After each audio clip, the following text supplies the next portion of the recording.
What is up, everybody? It's Ed Gow Jr. here from Dad Central, hanging out with Drew Sullivan from Dad Central. What's going on, Drew?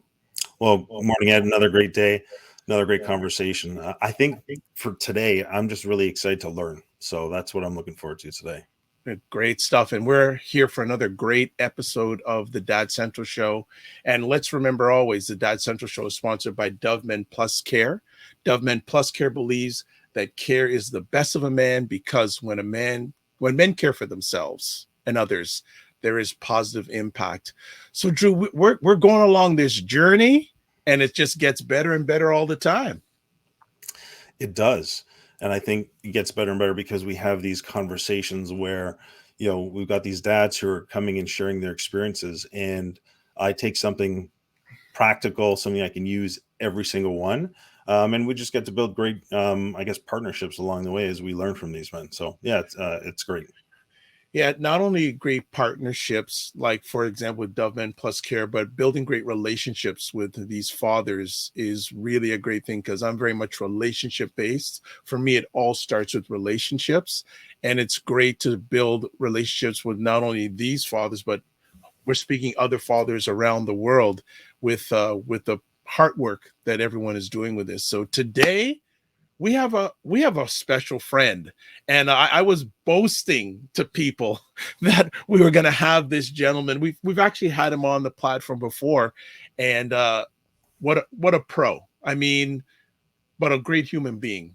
Yes, people know this gentleman a lot from doing sports broadcasting, but just a really decent human being and a really good human. So we're very blessed today to have. When I said this gentleman's name, a lot of people went, "Hello." That's the first thing they went. So we have Jack Armstrong, color commentator for the Toronto Raptors, with us today. Good day, Jack. How we doing? Ed, Drew, thrilled to be on with you. I thoroughly enjoyed the last time I was on with you and the good folks at Dove, and happy to be on today as well. Good stuff. Good stuff. Well, we're thankful, and we were speaking before we started to record this that we thought you had downtime. You're not in downtime yet. Not yet, no. Obviously, I work for both MLSE and TSN, and busy time right now working the NBA Finals for TSN, and obviously even MLSE because they own NBA TV Canada, so doing hits for that. So yeah, talking about the NBA Finals and on the radio all the time, talking about it as well. So, yeah, no, it's still busy. And then we have the draft coming up and then free agency. And finally, then things calm down a little bit in the summertime. And then things ramp up again at the end of September with training camp. Wonderful. Well, Drew, let's start the conversation, man.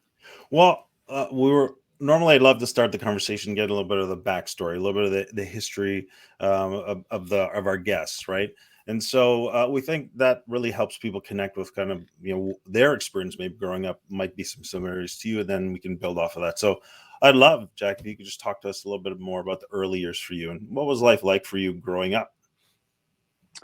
Well, I grew up in Brooklyn, New York, and I'm the youngest of four boys. My dad died when I was 7. My oldest brother was 14. My mom raised 4 boys. She was a school lunch lady at PS 238 in Brooklyn. And we lived in a very, modest lifestyle. I mean, we lived in an apartment building in Brooklyn, and I slept on the same pull-out couch as my brother Brendan, and Wow. didn't have a lot growing up. But we had each other. We had a lot of love. We had an incredible mom. My mom's 95 right now. She's doing great. She lives in New York. I literally spoke to her right before I got on this with you guys, and she's my hero. So it's funny, like when people say, the ins and outs, the do's and don'ts of being a dad. Well, I really didn't have a dad. My mom kind of drove the bus and raised us. And I had 3 older brothers that kind of showed the way by example. But I had an incredible childhood because I had an incredible mom and 3 brothers who I love dearly. and we hung in there and survived and got through it. And I wouldn't trade it for anything. So to me, uh, she's an inspiration to me, and kind of who I am and what I'm about. A lot of it is a reflection of her deep beliefs and conviction, and uh, she showed us the way, not only by word, but more importantly by example. Wow. I need to jump in here like right quick. First of all, condolences on the loss of your father at a young age. First things first there. Thank you. Second of all, how has your mother, or give us, our audience, a quality or a legacy of at least one thing your mother has impacted in you as a dad? Wow. I would say uh, just, I literally just got off the phone with my mom a few minutes ago. I mean, we always finish the conversation with "I love you." Mm, And so I would say, like every single solitary exchange I have with my sons, I always finish with "I love you." And I do the same with my wife. So I guess love, appreciation, kindness, the golden rule, just, um, treat others with respect, always have time for people, always try to be humble, always be caring and be empathetic. So I guess those would be the qualities. My mom is a person of deep faith. Um, I try my best to be like that. I think my three brothers do the same. I don't know if any of us will ever live up to her, but I think you walk your talk, and so I think if you met my mom, I think you'd say she's kind and caring and warm and friendly, um, welcoming, inclusive, uh, just kind. And so to me, I think that those are, I always say that, that is a big part of who I am and what I'm about. So I think whoever I am and whatever I do, I think a lot of that comes naturally just from the foundation that was laid by her. wonderful. Yeah. Drew, go ahead. Well, it sounds like she was a really powerful influence, and as you said, built that incredible foundation in you and your brothers through challenging times, through difficulty, through uncertainty. And one of the things that you talked about was losing your dad at an early age. And I'm wondering if you could talk to us a little bit about what that process was like for you, and what the experiences you had to be able to um, build up off that foundation to overcome or work through what it felt like to not have your dad in your life. It's interesting. I've been thinking about this. I run every day, so I ran this morning, but this Thursday night coming up, Big Brothers Big Sisters of Toronto is having a huge gala, and they asked me to be the MC, and they're honoring Dale Lastman, who's on our board of MLSC, who's an absolutely wonderful person, and I'm honored that I'm going to MC and Dale's being honored. He's just a tremendous person, and so I was a Big Brother, and I was on the board for Big Brothers in the Niagara region for many, many years. And when I was a basketball coach at Niagara, I had our players volunteer and do some things with Big Brothers, Big Sisters. Um, and I never had the opportunity to be in that program when I was a kid. But I'm not going to lie to you. I think it was difficult not having a dad, particularly, I loved basketball. I played basketball my whole life. I played baseball my whole life. And to go to games and not have your dad there, was, my mom would come. I mean, but she didn't really know sports. I mean, my parents are immigrants from Ireland, both of them. So I'm first generation. And my mom, would come occasionally. I think you go to a game now with kids and parents are at every game, you Yeah. know. Back when I grew up, occasionally parents were there, but parents worked, and it was just a different life. But to not have a dad there, and just the different things a young boy does with his dad, and a young lady does with their dad, are really important. And so I don't know if I've ever come to grips uh, with not having a dad. I think there are always moments that I look back on and I feel um, in some way that there was something missing. But overwhelmingly, having the person that my mom is in my life filled that void and some, and it fills it to this day. I feel very fortunate and blessed to have her in my life on a daily basis. Um, so I'm not going to lie to you. I found it to be difficult, but I had great support from my three brothers and relatives and my coaches and people in the community that were mentors. And I've always found myself, and maybe it's because I didn't have a dad, I've always found myself to be someone that respected older people and sought out advice and sought out mentorship. And I would, like I'm 59 right now. I have a lot of people, gentlemen that are in their 70s and 80s that I seek out their advice on career, uh, life, fatherhood, you name it, because they've had a longer runway. Like they've had some things they've gone through that maybe I hadn't gone through yet.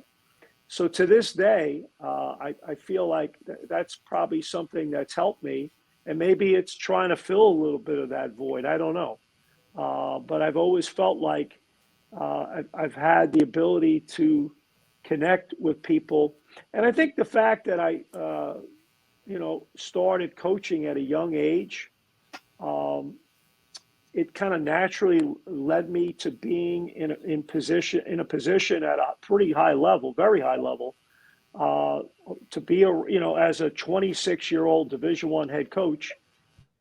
You're dealing with some very influential people uh, that are a lot older. So why wouldn't you take advantage of their advice and their guidance and their wisdom? Hmm. Cool, man. We could go down this this highway for the rest of the conversation, but there's other things that no, but yeah, there's so much richness in what you've shared. Let me There's hop in here and just there's two acknowledge. ways I could go, but I'll Yeah, let you go, Drew. I'll hop in here and just more of an acknowledgement of what you shared. Your story is, I hear a lot of similarities. So, I didn't really have my father growing up. I had a very powerful, strong, influential, faithful mother, who's to this day, I consider her my hero as well. And so there's a lot of similarities for me, but I also heard some really powerful things you shared about that last part about mentorship and surrounding yourself with people who can be a real powerful influence. And so I think that's the other thing. When we think about dads and helping raise successful confident kids, the power of an influence, even if a dad isn't around, is still important, and other men can fill those roles. So it could be an uncle, an older brother, it can be a grandfather, it can be a coach. For me, you talked about coaches. I feel so grateful for some of the coaches that I had, because I was involved in sports as well, and those coaches played really significant roles for me in being able to establish standards of expectations, behavior that was certainly coming from expected at home, but I was like, oh, I'm not home. So there were really powerful influences that these other men in my life were able to play, and I think that speaks to the value of what having those mentorship relationships, those, and the fact that you intentionally sought them out, is an extremely powerful and important thing to do. And I think that that's what I encourage.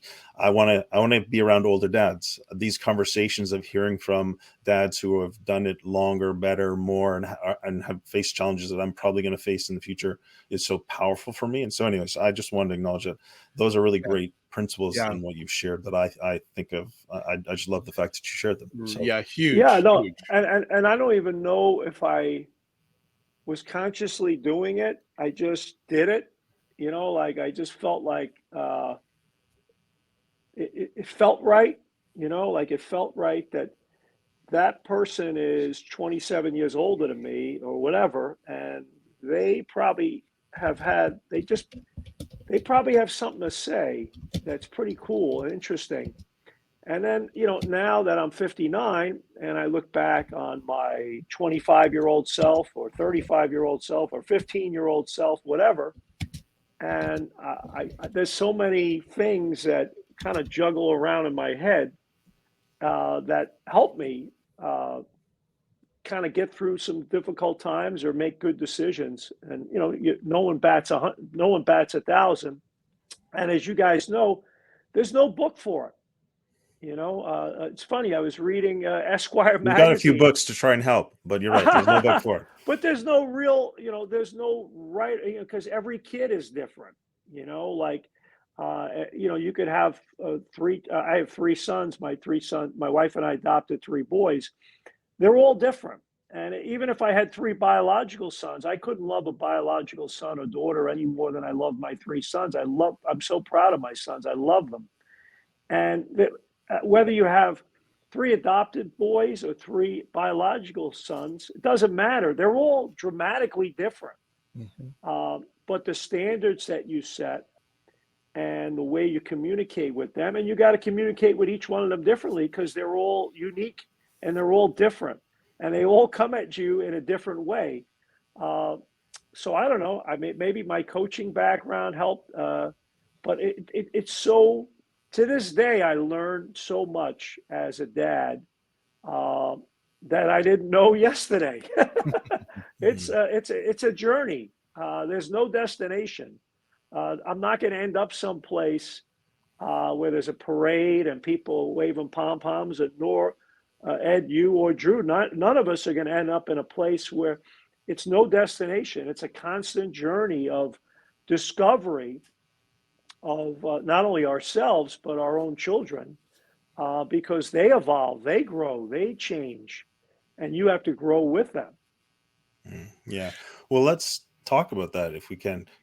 Ed, did you want to help? I thought, Jack is such a pro. He gives such good segues. So I had a great seg. You just talked about it. So I wanted to find out, could you talk to us about your journey about becoming a dad? Because you talked about journey. I said, wonderful. I heard the word, can get to segue. And, what fears, hopes, and challenges come up in the process, and how did you manage when they did come up? Because you did share you adopted children, so it's a different journey than we've had of any other of our friends that have come on the show. So would love you to share that with our audience. Adoption is amazing. My wife and I, tried to have children. Unfortunately, we couldn't. And my wife was heartbroken about it. And I was like, hey, honey, I didn't marry you because of your biological ability to have children. I married you because I love you. Let's adopt. Well, let's adopt. Let's go for it. Let's do that. Let's we want to have kids. Let's have kids. And there's nothing standing in the way of it. Well, what's stopping us? Nothing's stopping us. So let's jump in wholeheartedly, 100% into that realm. And thank God we did. And we're so blessed to have our three sons. And it's been a blessing. It's been a journey and a challenge like any other parent. There's highs, there's lows, there's everywhere in between. There's twists, there's turns, there's ups and downs, and that's parenthood. And it's no different whether it's a biological child or an adopted child. It doesn't matter. It's the same crazy journey, and we're thrilled to have those three boys. And people say, hey, what a nice thing you guys did. I'm like, are you crazy? They've made our life complete. We went from a couple to being a family. Those three guys made us a family. So I'm grateful to them. So they've enriched our lives so much. And how kids are today. I mean, all three of my boys are in their 20s, so I text them every morning. check in on them. And then, a few times a week, I chat with them on the phone. God forbid you talk to a kid on the phone every day, as you know. So, but I chat with them, each of them, once or twice a week on the phone. But they're independent young men now, living their life, and they're busy now. But it's been a blessing, and we're very, very grateful for the experience that we've had. And you just do the best you can, and we've tried our best to be as good a parents as we can be. Something you everything you're saying is so powerful, but that statement you made saying your three boys have made your life complete. It's a powerful, powerful statement. Well, I guess the word legacy.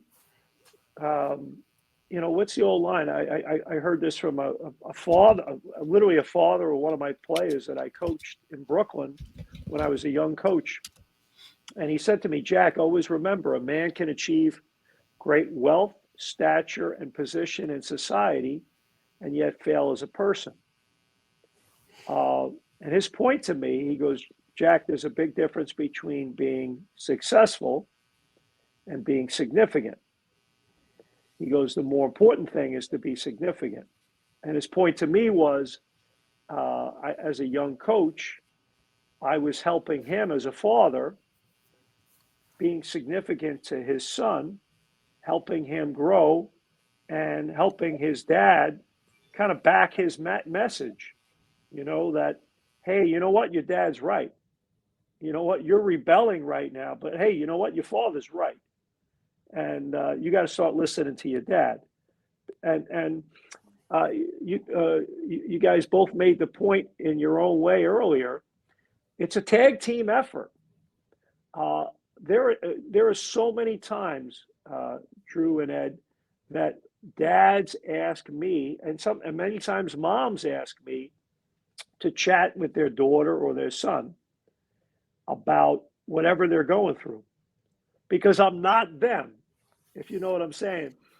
I'm saying the exact same thing their mom or dad is saying, but I'm not their mom or their dad. It's coming from someone else. It's a different perspective.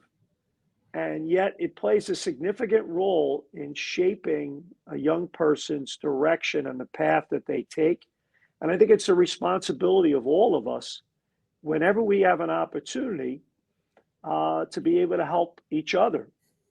And I feel as proud as I am of my three sons. I'm also proud when I meet their friends or kids in the community or people I've been around or work colleagues or whatever, that a lot of times you say something to them that resonates, that's significant. And I think it's really important to try to be significant and to play a significant role in your child's life. Again, am I perfect? Far from it. I have failed many, many times, as we all do. That's why they put erasers on pencils, right? And but you keep getting up every day, and you keep fighting a good fight, and you try your best to play a significant role, and try to guide them, and try to instill a good moral compass within them, that they, as they get out in the real world, can navigate. You're not going to be there every day holding their hand. One of the teachers at the grade school my kids went, she had a great analogy. She said, raising kids and helping kids grow is like flying a kite. You got to let a little rope go each bit. And sometimes that kite gets caught in the telephone pole or in a tree or whatever. And the bumps and bruises our kids take. But as you go along, you got to keep letting go of that string a little bit more and let them fly, But in the meantime, it's our job to be significant and to mentor them and to challenge them and to have high standards for them. And many times the most powerful word is no. No, that ain't right. I'm not putting up with that. I'm I'm your dad. I'm not your friend. I'm your dad. You know, when you get into your 20s and 30s and you see the big picture, you'll understand that sometimes I had to take an unpopular stand and there had to be conflict. And conflict's a good thing because you're standing for certain things that have to be done the right way. And as they get older, they figure it out. So they're my legacy. They're our legacy. And you know, when you have that much pride in that, that's a big deal. So to me, that you know, you could say, hey, you know, you've had two different careers in sports, you've done X, Y, Z. Who cares? All that is you know, you've made money, you're on television, radio, you have a trophy. Who cares? That's just that's nice, it's successful or whatever. And I've had plenty of failures as well. More important to me is what am I doing that's significant? And I think each and every dad looks at things that way. I hope and pray that because the success it comes and goes. You know, trophies tarnish. You know, it's just a job. Yeah. So the take home message really is this idea of how are you pursuing significance as a dad? And one of the things that you touched on that I think is really interesting is how that father came to you and spoke to you and to help reinforce that message of significance and other important messages. And then you talked about it takes my summary is it takes a village. Yep. Right? You've got all these other people. And so, but the responsibility is still on the parent to do that. And so could you talk a little bit more about how to work well with other people who are influential in your child's life to be able to maximize that relationship for your child's benefit as opposed to manipulate it or to make it confrontational? Because you hear a lot about parents who are a little bit overzealous, they're more arguing with coaches as opposed to working with. How can you maximize that relationship to be advantageous for your child's benefit and to reinforce positive things as opposed to alternative? Could you just talk a little bit about that? I think it really just comes down to communication and being yourself and being authentic and real and sincere, um, and whether and creating good relationships. Uh, my late father-in-law had a great term.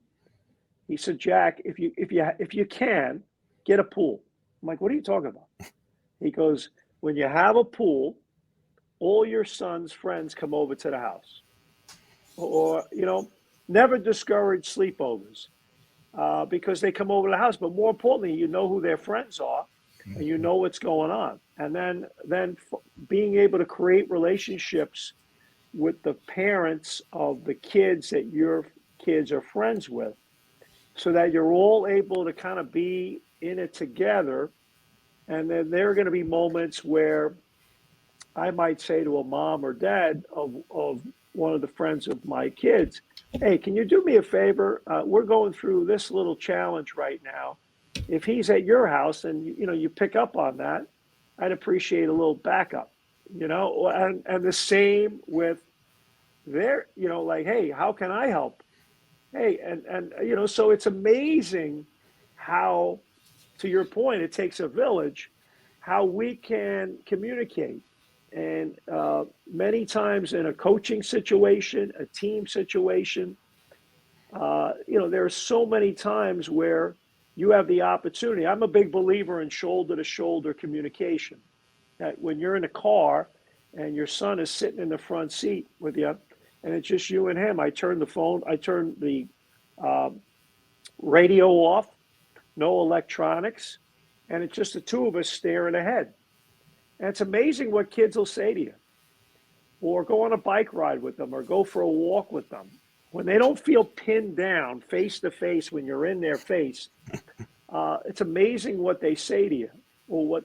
And it's the same thing when I might be driving my son and three of his teammates to a basketball game or a soccer game or whatever, and I try to have the radio off, and I tell them I don't want any phones, and we just have a conversation in the car that I kind of know maybe what's going on, And now you're able to kind of start a conversation, get them talking out loud. And it's amazing how you get them thinking. I mean, my biggest thing, it's funny, like when I speak at an event, I say, my theme is always food for thought. And I always say, if I could say one thing that helps you, I've done my job. If I do say more than one thing that helps, we've witnessed a miracle.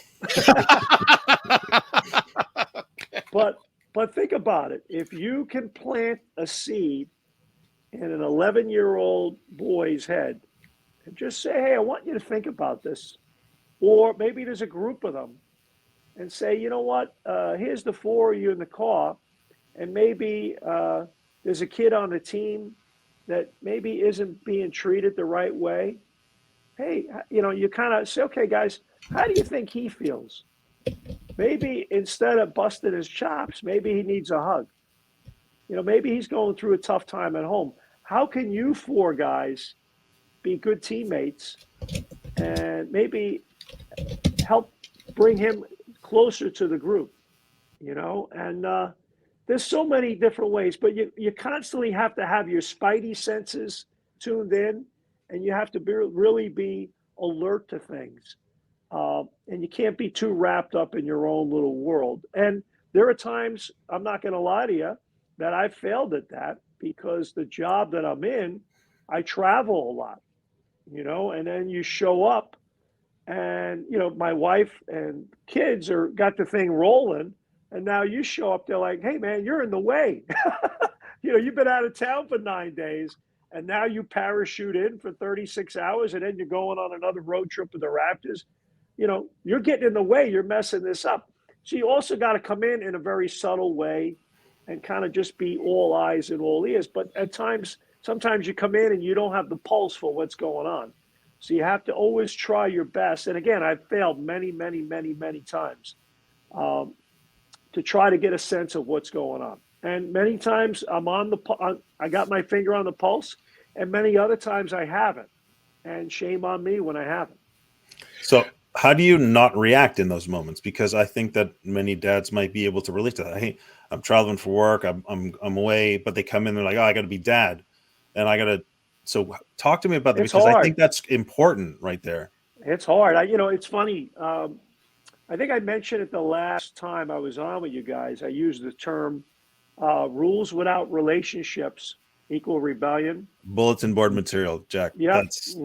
Rules so with good. Relationships equal respect and results. So I think you have to work really hard when you travel. Now, I'm old school, and this is a different era, but I think now, like dads today can do, like, you could actually physically see your kid on video, and a lot of the young dads I travel with now, they'll be on the phone when we're on the bus or we're in the airport, we're hanging out in the hotel or at the arena, whatever, and they're FaceTiming with their kids. I think that's really important. And texting them. I was a big believer, and I used to send my kids the quote of the day every day. Just food for thought. Let's reflect on this. I tried when I did get home to be the one driving them to a sports event or to school or picking them up from school, whatever, or a dentist appointment, a doctor appointment. And of course, my wife my wife had her own career, and my wife was just absolutely amazing running the house and raising 3 boys. And again, I travel a lot, but it's hard. But you have to work. You got to work as hard as you can when you're on the road to stay as in tune as possible. Talking a few times a day to your wife, having a quiet moment every day for her to update you on what's going on, and also communicating with your kids every day. But it ain't easy, and it's a lot of it's trial and error, and it's years and years of trial and error, and. I'll never forget one time I was, when I travel with the Raptors, we stay at very nice hotels. Not because of me, because of the NBA collective bargaining agreement. We always stay at very nice hotels. So my wife, I'll never forget when she said to me one time, she goes, I'm home here with these 3 knucklehead boys, and you're at the Ritz-Carlton in Boston. She said, Do they have the little candies on the pillow when you get there? And is the music playing nicely when you check in your room? I'm home here with these three idiots, putting up with them. So there are times where there's stress because your significant other's going through trying to manage a crazy household of school, sports, social, you name it, and you're not there right now. And then when you parachute back in, and your needs come last, not first. It's their needs that come first. And again, I've failed many times, but you just do the best you can. Um, and at the same time, you have a career, and that pays the bills too, and that's important as well. But as we all know, the job doesn't love us back. So that's the thing I've learned more and more. I love what I do for a living. I love my job. I love my career. It's awesome. I'm so appreciative to the people I work for and work with. And, your family is ultimately number one. Nice. Nice. Want to ask you, what's been your greatest challenge as a dad? I'm glad you took a sip of water before you answered. Guys are hitting me with some deep stuff here. My greatest challenge as a dad has probably been probably not to. I grew up differently, you know. I grew up in a different era. I grew up a different way because I grew up in a one-parent home. Um, I grew up poor. And my children have grown up in a much more comfortable lifestyle in a two-parent home with two parents with a career than maybe I did. So how they see the world is different than how I see the world, and what their expectations are different than what mine were. Um, Also, the fact that my wife and I are white and we raised three African American boys, um, navigating that space and, what they're experiencing and what they're going through and having a sensitivity to that. And the benefit for me growing up in the inner city in New York and Brooklyn and the melting pot of New York City and being able to have an appreciation and understanding. Growing up, playing basketball, coaching basketball, uh, being around a lot of folks that are African American or Hispanic or whatever, uh, has given me a greater appreciation of diversity and inclusion and an understanding of the different experiences.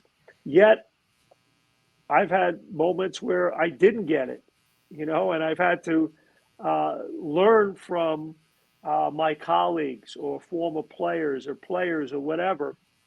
Uh, I've had, I would bring the boys when they're little over to one of my players for them to cut their hair and all, like little things that, I mean, I don't know. I mean, I've never had an afro, it's just little things that you learn that are really cool, and then you end up having a lot of laughs over, and you end up experiencing some really cool stuff, and at the same time, so also some very difficult stuff. That the world's a tough place, and it's a different place for them than maybe it was for me, and maybe the challenges I thought I had and difficulties I had, their difficulties and challenges are different than the ones I have.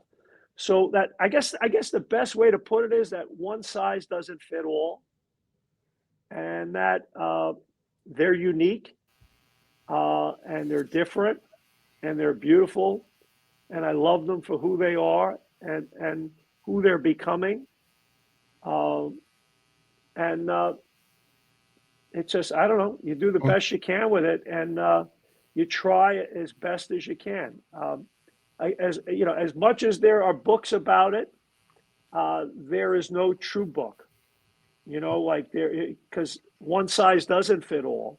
And Right. every kid is different, and every family's different, and every situation's different. But I think if we try to, I think having a partnership with your wife or your significant other is really important. That partnership together is important because kids love to poke holes in it. Good Mhm. cop, bad cop. You got to have a partnership. You got to stand together. There are times you got to be firm. There are other times you got to kind of be more flexible. There are going to be times you disagree with your partner vehemently about an approach that we're going to use or not use with one of our children. But you got to find a way to come to a consensus. And some battles you win, some battles you lose. But you got to have a partnership. And you got to have a partnership with the other parents, as I mentioned earlier, because Drew, to your point, it does take a village. Good stuff. Good stuff. Got another question for you. You've had a long and great professional career, playing, coaching, commentating. How has that helped you with your fatherhood, especially the coaching you did? Did that help you with your fatherhood? Has that helped you with your fatherhood journey? Yes, definitely, because I think athletics is an amazing thing. It teaches so much discipline. The one regret I have, my two older boys, Kevin and Brian, when I left coaching, were really young, so they've been in the gym with me, but they wouldn't remember much, if anything. They and my youngest guy, Tim, we hadn't adopted him yet when I was coaching. So that's kind of like my one regret is they didn't grow up in the gym with me because it's the old thing. I love being around young people that are a coach's daughter or a coach's son.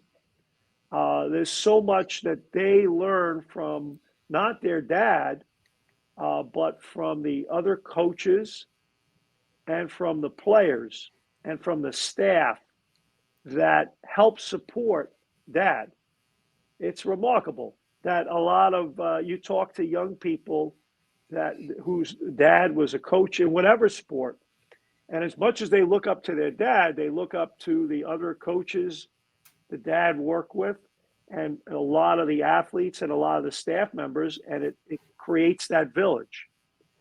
So yeah, but no doubt the discipline and the regimen and the standards and the expectation, high achievement takes place in the area of high expectation.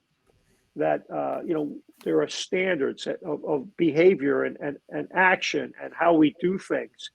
So to me, I think that really helps. And the fact, I don't know if you know this, but my wife was a Division I head coach as well. My wife was the women's soccer coach at Niagara University, where I was the head coach, and that's where we met. And she was also Division I women's basketball assistant. So she gets it too. And funny, because I travel for a living, my wife coached my sons in basketball and soccer. So, there'd be games. I would go, when I was home, I'd come to the games and sit in the stands. They're like, oh, that's the guy from the Raptors, or that's the ex-coach. And he's there. What's that lady, his wife, doing coaching? And I'm like, you'd have this guy down on the other sideline going, what are you kidding me? This lady's coaching a bunch of these guys. And I'm like, if you really, she'll coach circles around you. I mean, she's done it at a high level. You haven't, buddy. But the fact is, both of us did it. And we have dealt with and had the good fortune to be with so many young people. I mean, I've coached grade school, high school, and college basketball. I've Wow. never coached pro basketball, but I've been in the NBA. Next season will be my 25th year with the Raptors, my silver anniversary. And Congratulations. thank you. I haven't gotten there yet. I'm speaking it. I'm speaking it. Congratulations. Yes. But it's the things that you learn and the things that I learned and my wife learned coaching other people's kids and watching parents raise their kids, the do's, the don'ts, and everywhere in between. and our influence and our impact and our significance in terms of helping shape young ladies and young guys as they navigate the life experiences. Uh, I still to this day stay in touch with so many of the players that I coached. And there's no greater, I could care less about, hey, helping you with your jump shot or ball handling or whatever. But when they say something to you like, hey, man, you don't remember this, but when I was 21 and this happened and that happened, and you wouldn't let me quit, or you wouldn't let me feel sorry for myself, or you challenged me to be better, or you wouldn't put up with my BS, and you wouldn't let it, you wouldn't cave, you wouldn't give in, you wouldn't kiss my butt. You made me better. You saw the better in me that I didn't see in myself. That to me is incredible. That's what it's all about. And you want to do the same thing with your kids.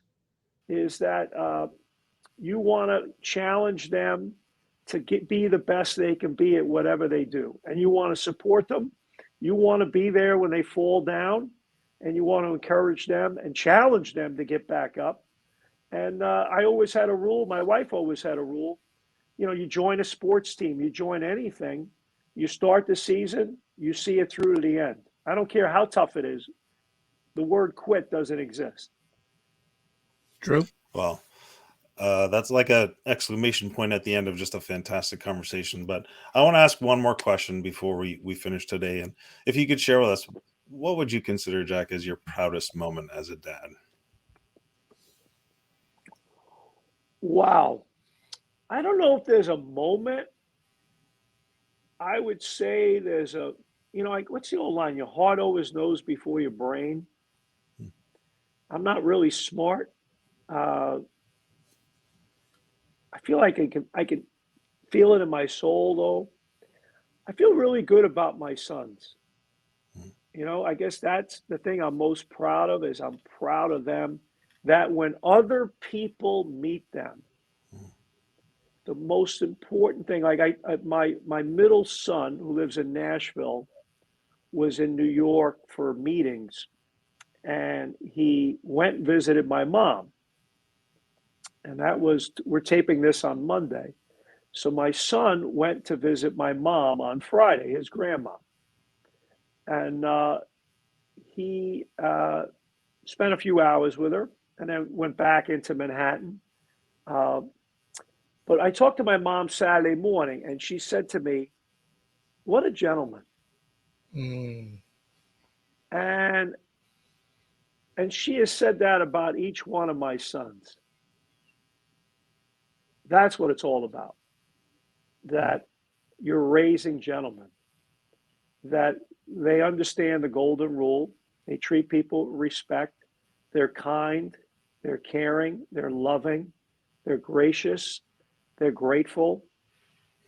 Um, they're nice young men. So there's no moment, but the moment that matters to me is when they are around people, or when I meet people that know my sons and they say that to me. There's no greater feeling. That's my legacy. That they don't look like me.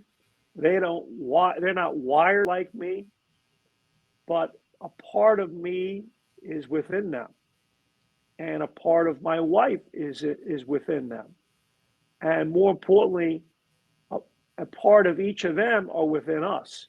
We're a family, and they've made me a better person. They've made me a better father, a better husband, a better son, a better brother, a better colleague, whatever. And I hope I've been able to help them. But I guess to answer your question, there's no moment. There's just a feeling in your heart, in your soul, that like, wow, that's pretty cool. That, hey, you spent a few minutes with my son and he gave you that feeling, and it was a good feeling, and so that is the ultimate. That is the absolute ultimate to me. That really matters. And I would think that when I My mother always used to say, your family name really matters. You represent our family.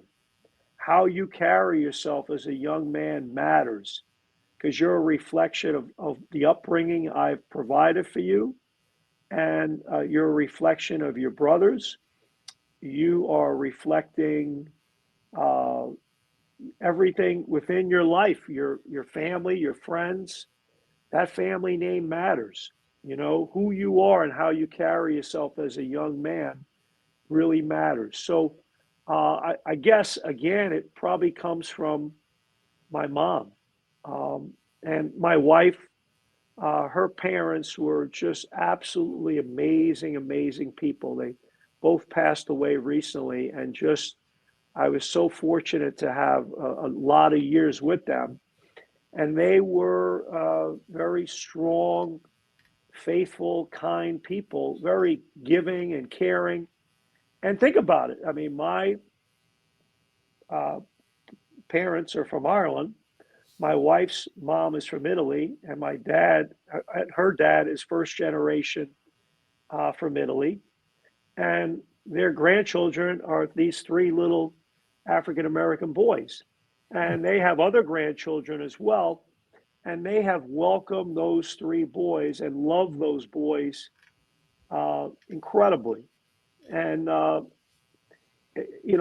I know my sons feel that love and connection and appreciation and that brotherhood and that just that feeling, that bond of family. And so that's what you try to do for your kids and extended family, all those kind of things. So, but to answer your question, I apologize if I'm going around in Mhm. tangents. But it's that feeling in your gut when someone else comes up to you and says, "Ed, Drew, wow, what a great young lady she is. What a great young man he is.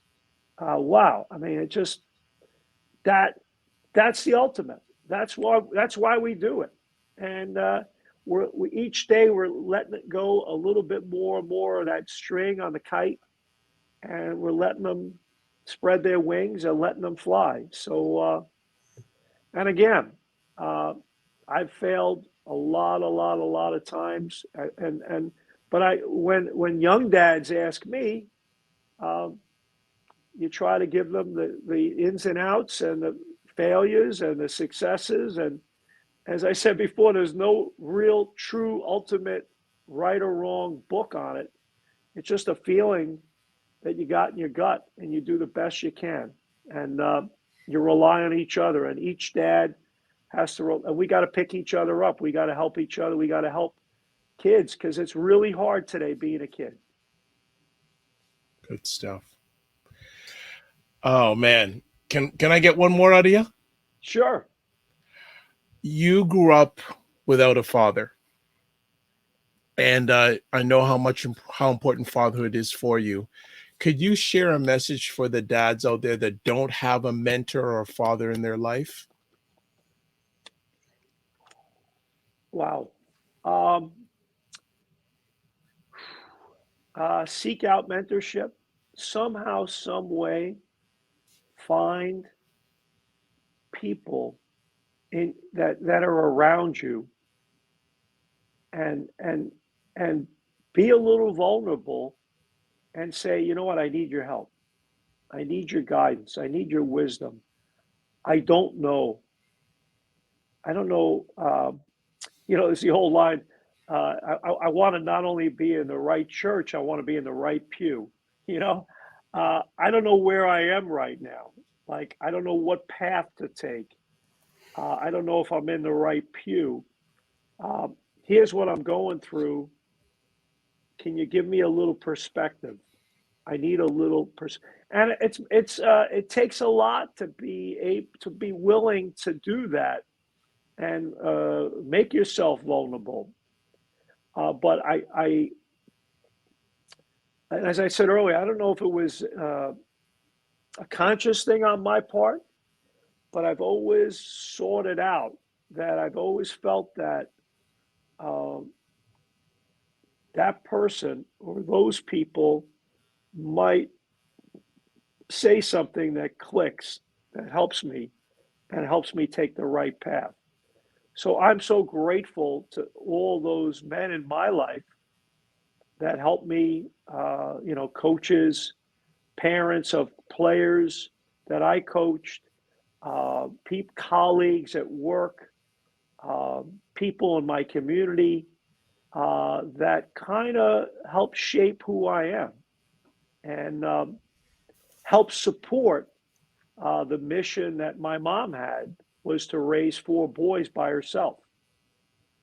She did an A-plus job raising four boys. Um, and but finding those people in your life is so it's really important to do it. It's really important to, and I enjoy it. I enjoy it now. Uh, when someone says, "Hey, can you talk to my daughter? Can you talk to my son?" Um, and young people all the time will say, "Hey, Mr. Armstrong, can I?" And I hate when they call me Mr. Armstrong. I feel old. Not that old. Maybe I am. I don't know what I am. But when they say, "Hey, can I meet you for a cup of tea, cup of coffee?" I said, "Sure." I always I'll have a Raptor game or whatever, and I'll meet them at the coffee shop next door to the arena and sit for 45 minutes and chat. And a lot of times it's career stuff. They want to be a coach or they want to be a broadcaster, but many times when you get to the core of it, it has nothing to do with either one of them, and it has everything to do with the fact that like they don't know who they are and what they want to be, and what the path they want to take.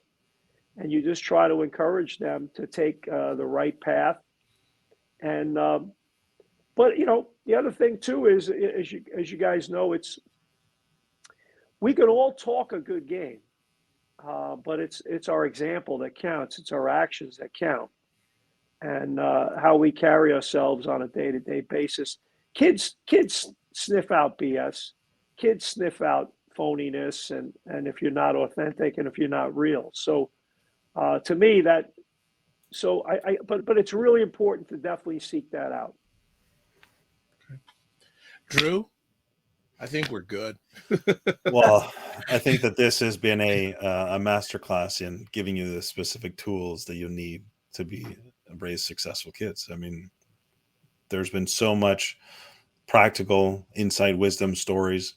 So I just want to say thank you so much, Jack, for making the time Thank you, for us, Jack. for Yeah. coming into this conversation, for sharing your stories, your experience, and modeling that vulnerability that you just talked about, and modeling the idea of how to get better at this process, and recognizing you can make mistakes, but it's what you do after the mistake that matters most. And so I just want to say thank you so much for being here and being part of the show. Thank you, Well, Jack. Huge. I appreciate it. Thank you. And, I heard a term a few years ago was really cool. We're perfectly imperfect, and accepting that, and accepting the fact that you don't have all the answers is a big part of it. And being able to look in the mirror and admit it when when you got to change course, and when you got to try something different is really a big thing. And when you use the term master class, I don't know if it's a master class. I just because, as I said earlier, one size doesn't fit all. And my viewpoint and my life and my experience of what I've done as a dad doesn't necessarily fit the situation maybe someone else is going through. But I agree that if we could all support each other, and Ed and Drew, what you guys are doing and trying to get the message out, and the good folks at Dove, I think it's a wonderful thing. Thank you for having me. Always a pleasure. We're always better after a conversation with you, Jack. We are. And I want to say to you and your family, thank you for what you have done, are doing, and will be doing in the future. And thank you so much. And never be afraid to reach out if there's anything we can help you with. Thank you very much, guys, and appreciate it, Ed and Drew. And it was an honor and privilege to be on with you. And have a wonderful day. And See you guys soon. Take care, Excellent. Thank Jack. you, Have a Jack. great day. Wow, that was beautiful. That was beautiful. Like I'm full in a good way. I'm full in a good way. I absolutely love it. Drew, what'd you take home from that? I think I'll summarize it just by, coachability and humility. I think that what I heard from Jack today talks to dads to say, how can we be coachable as dads? How can we learn and grow and focus on providing what our children need? And how can we do it in a spirit of humility, so that we can recognize that what our children need is most important, and set aside what maybe we're dealing with or what's going on with us in service of their greater good, because that's what's going to help them as they grow and help them be successful in the end. So coachability and humility is my summary takeaway from Jack. Yeah, I think one of the things I'll add into what you say is humble. Humble, very humble.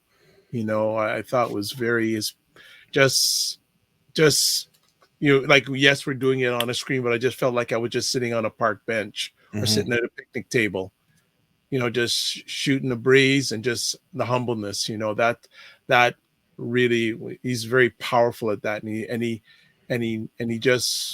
He's a human being. And He that's, walks the walk yeah, and walks absolutely. the talk, if you want to say. Yeah. Yeah, man, he does it. So everyone who's watching, thank you again for your continued support. It's appreciated, not taken for granted.